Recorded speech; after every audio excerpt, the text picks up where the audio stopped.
แม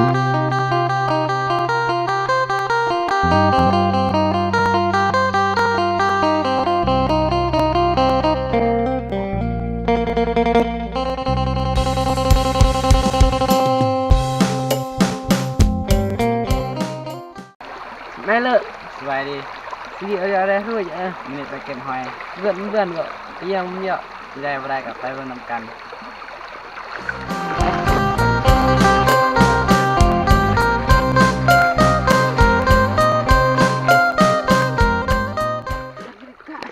สกี้ก็ยอแร่โรดเจอมื้อนี้ก็สิมาดำหอยเนาะ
รู้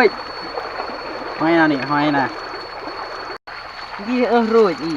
แรมเบิ่ง10 นาทีวันเลี้ยวก็มาหอยน่ะนี่เก็บได้ฮอด10 นาทีก็ได้หลายแล้วเนาะ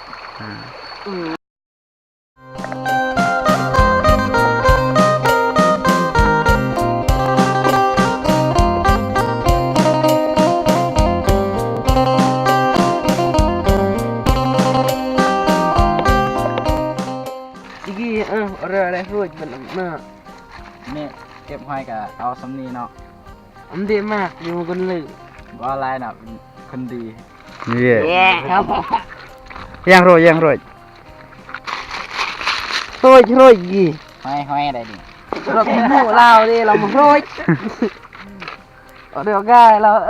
คันมึงกูคิดกี่ก็เรียกกดไลค์กด Subscribe อีดิเนี่ยเป็นกำลังใจอีคนใครมาคลิปนี้เราก็ฝากกดไลค์กด Subscribe ให้เด้อ